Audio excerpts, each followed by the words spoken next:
Good evening.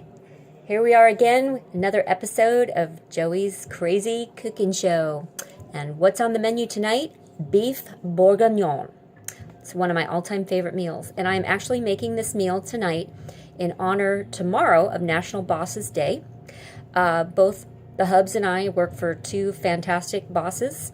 They are wonderful to us, they're kind and generous, they take good care of us, and we just want to show them a little appreciation. So I'm going to make beef bourguignon and bring it to work, and the hubs is going to bring his portion to work, and we're going to give it to him for lunch. So I want to share it with you folks because it's a great meal, and it's really not too hard to make. I actually got the recipe out of a cookbook, oddly enough, from when I bought my Dutch oven. Here, let's walk over here, and then I'll show you. So, this is the actual recipe that I'm using.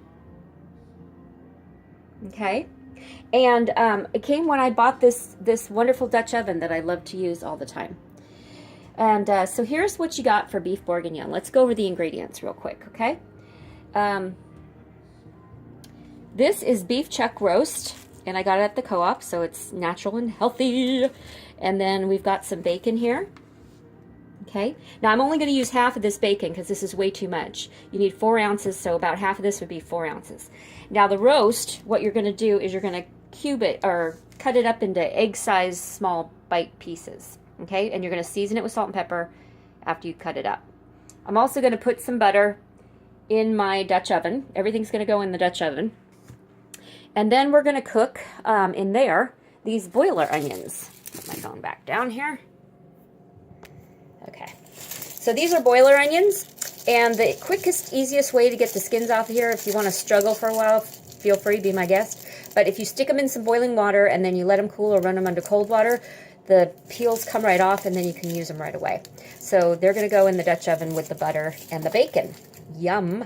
And then we're going to make something called a bouquet garni, and I might be pronouncing that wrong. In fact, I'm pretty sure I am. But anyway, we're going to use a couple of celery sticks, and we're going to use some parsley and some fresh thyme, and we're also going to put a bay leaf in there.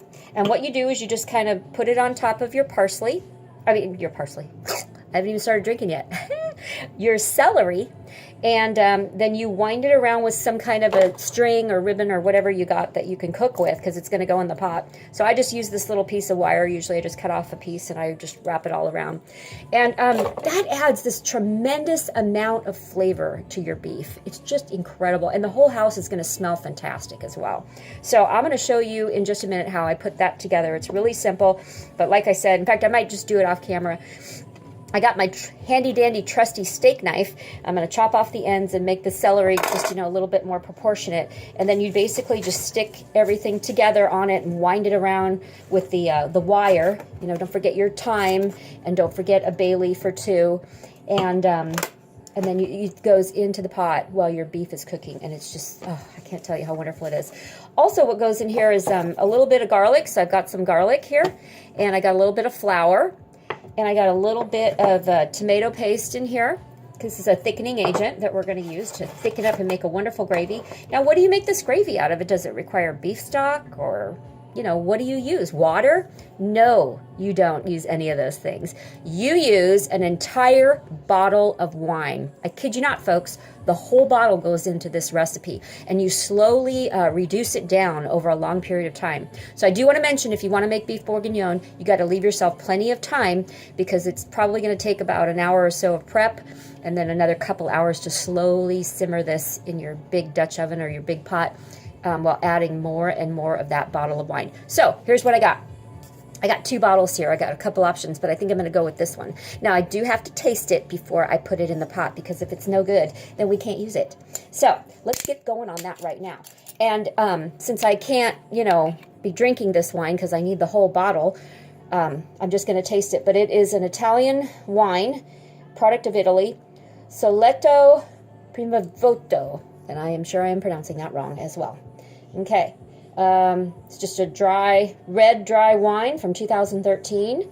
I can't really see what special grapes or anything that's in it. But anyway, so I'm just going to pour a little tiny bit in here. Just a little. Oh, that's enough. Come on, Joey. Don't get greedy. Because you know why? Because I got a whole other bottle right here. I'm going to drink this one and I'm going to cook with this one, hopefully. So let's take a taste.